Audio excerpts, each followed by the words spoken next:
नमस्कार, मी दीपक राऊत तुमचे स्वागत करतो आजच्या शेअर मार्केट अपडेटमध्ये. आज मार्केटमध्ये सकाळपासून दबाव बघायला मिळाला. एवढा कालही मार्केटवर दबावच राहिला. गुरुवार एक्सपायरीचा दिवस होता, पण 1 ऑगस्टपासून ट्रम्प यांनी ज्या पद्धतीनं टेरिफ्स 25% अनाऊन्स केले 30 तारखेला बुधवारी रात्री, त्यामुळं काल गुरुवारी मार्केटवर दबाव राहिला. पण काल एक्सपायरीमुळं मार्केटला थोडंसं शॉर्ट कवरिंग क्लोजिंगला आलं. निफ्टी ऑलमोस्ट 150-200 पॉईंट मायनसवरून पॉझिटिव्ह टेरिटरीमध्ये आली, पण सरतेशेवटी थोडंसं मायनर 50-60 पॉईंट 100 पॉईंट खाली बंद झाली. पण आज मात्र त्याच्या विपरीत राहिलं. कालच्या रिकव्हरीनंतरनं असं वाटत होतं की आज थोडं कदाचित पॉझिटिव्हली मार्केट घेईल, पण तसं न होता ज्या पद्धतीनं टेरिफ्स 1 ऑगस्टपासून लागू होणार होते, पण 7 दिवसाचं टेक्निकल एक्सटेन्शन आहे कारण काही माल इकडे आलेत पोर्टवर, त्यामुळं पण 1 ऑगस्टपासून ट्रिगर झालं असं एक टेक्निकली म्हणता येईल. त्यामुळं मार्केटला थोडंसं डिसअपॉइंटिंग राहिलं. त्यासोबत FIची विक्री जी कंटिन्युअस चालू आहे, FIने जवळपास काल 5,500 करोडची विक्री केली. DIs घेत आहेत, त्यामुळे मार्केटला थोडा सपोर्ट आहे 6,400 करोडचा. पण ॲज युजल मागे मी म्हटलं की FIची ज्यावेळी विक्री होते ते ती निफ्टीच्या फ्रंट लाईनिंग स्टॉक्समध्ये होते, निफ्टी 50च्या स्टॉक्समध्ये होते पर्टिक्युलर. त्यामुळे इंडेक्स जो आहे तो अंडर परफॉर्म करत असतो. त्यामुळे ग्लोबली जवळपास 200 देशांसोबत ट्रेड जे आहेत USचे ते 1 ऑगस्टपासून डील ट्रिगर झाले. सगळे टेरिफ्स लागू झाले. जवळपास 10% 40%पर्यंतचे टेरिफ्स जे आहेत ते जगातल्या वेगळ्या देशांवर लागलेले आहेत आणि आपल्या देशावर 25%चं टेरिफ आहे. आणि हा न्यूजला घेऊन थोडंसं हे एक फ्रेश नवीन मार्केटसाठी एक किंवा FIजला नवीन कारण मिळालं म्हणू शकतो सेलिंग करण्यासाठी. त्यामुळे मार्केटवर दबाव राहिला आहे. मार्केटचं लक्ष जे आहे ते ट्रेड डीलकडं आहे की होते का थोडंसं ट्रिगर होईल. पण भारताचं गव्हर्नमेंटचं पूर्ण स्पष्ट म्हणणं आहे की देशाच्या हिताविरोधात कोणती ट्रेड डील केली जाणार नाही, कारण काही USच्या जाचक डिमांड्स आहेत ज्या डिफेन्स सेक्टरला घेऊन असतील, ऑइलसाठी असेल, रशियन ऑइल परचेस करण्याबाबतीत असतील आणि इतर थोडंसं एक्सपोर्ट ओरिएंटेड आणि इम्पोर्ट USकडून वाढवण्याबाबतीत त्या थोड्याशा मान्य नाही आहेत. त्यामुळे थोडेसे ती ट्रेड डील अडकले. त्यामुळे USनं 25% टेरिफ आपल्यावर लावले ट्रम्प यांनी. पण भारतनं त्यांना जुमानलेलं नाही, मार्केटनंही जुमानलेलं नाही असं काल वाटत होतं. कारण काल ज्या पद्धतीची रिकव्हरी आली, फॉल जो काल अरेस्ट झाला आणि रिकव्हरी दिली, त्यामुळे वाटत होती की मार्केटनंही ते जुमानलेलं नाही. पण तसं नव्हतं. FIची विक्री हावी झाली मार्केटवर आणि आज निफ्टी परत पुन्हा 200 पॉईंट खाली आले आणि महत्त्वपूर्ण सपोर्ट 24,500च्या आसपास येऊन जवळपास पोचलेले आहे. त्यामुळे निफ्टीसाठी 24,450-500 खूप स्ट्रॉंग सपोर्ट आहे. जर ब्रेक झाला तर फर्दर फॉल येऊ शकतो मार्केटला निश्चित. अदरवाईज थोडीशी रिकव्हरी येऊ शकते. बँक निफ्टीमध्ये सुद्धा सिमिलरली महत्त्वपूर्ण सपोर्ट 56,000चा ब्रेक करून त्याच्या खाली बंद दिलं.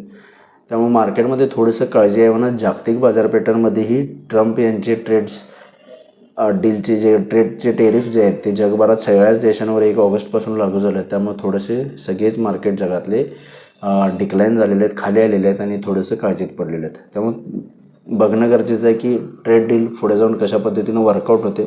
अपेक्षित आहे USची जी टीम आहे ती ऑगस्टच्या शेवटच्या आठवड्यामध्ये भारतामध्ये येणार आहे ट्रेड डील बाबतीत चर्चा करण्यासाठी. त्यामुळे मला वाटतं ही ट्रेड डीलची न्यूज हे महिनाभर चालू शकते. निगोसिएशन्स परत पुन्हा चालू राहतील. भले टेरिफ्स लावले असतील, टेरिफ्स ट्रिगर होतील, पण चर्चा मात्र ट्रेड डीलला घेऊन चालू राहील असं मला वाटतं. त्यामुळे बघणं गरजेचं आहे की नेक्स्ट वीकमध्ये मार्केट याच्याकडे कसं बघते. कारण एक्सपायरी झाले, फ्रेश स्टार्ट आपण सोमवारपासून नवीन वीकचा स्टार्ट घेतो आहे. आजचा थोडा दिवस खराब राहिला मार्केटचा.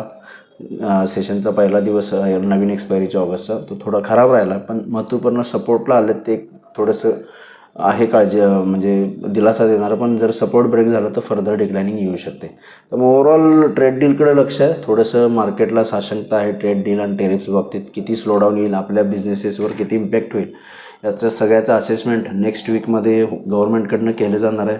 बऱ्याच इंडस्ट्रीतील लीडर्सची, स्टेक होल्डर्सची चर्चा गव्हर्नमेंट करणार आहे या टेरिफ्सला घेऊन आणि त्यानंतरनं आपलं देश कन्क्ल्युजन करेल आणि ट्रेड डील बाबतीत निगोसिएशन्सचे ठरवेल अशी न्यूज आहे.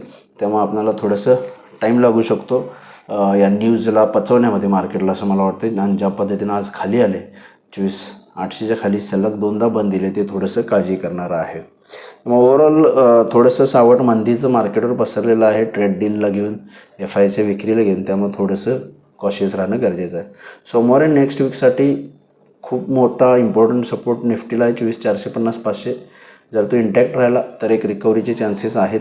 जर 24,450 ब्रेक झाला तर फर्दर फॉल येऊ शकतो. मे बी 24,200-300पर्यंत किंवा 24,000पर्यंतसुद्धा खाली नेक्स्ट वीकमध्ये निफ्टी खाली येऊ शकते. हे थोडंसं आपल्याला माइंडमध्ये ठेवून चाललं पाहिजे. बँक निफ्टीमध्ये सुद्धा 55,500 ब्रेक झाला तर 55,000पर्यंतची डिक्लायनिंग बँक निफ्टीमध्ये परत पुन्हा खाली येऊ शकते. 56,000 बँक निफ्टीला हायर साईडला रेजिस्टन्स आहे. निफ्टीमध्ये 24,700च्या वर गेला तर 24,800-850पर्यंत निफ्टी जाऊ शकते. 24,850च्या वरती मेंटेन होऊन 25,000पर्यंत जाणं हे महत्त्वाचं आहे. काल निफ्टीचा अटेम्प्ट झालेला 25,000पर्यंत जाण्याचा, 25,950वरून खाली आलं आणि क्लोजिंग काल 24,800च्या खाली दिलं, त्यामुळे थोडंसं ते वीक क्लोजिंग मानलं गेलं कालचं. पण ओव्हरऑल मार्केट जे आहे ते थोडंसं वीक बायासनं आहे, पण सपोर्ट लेवलच्या आसपास आहे. त्यामुळे बघणं गरजेचं आहे की मार्केट सपोर्ट घेतं आहे का फर्दर ब्रेकडाऊन देत आहे.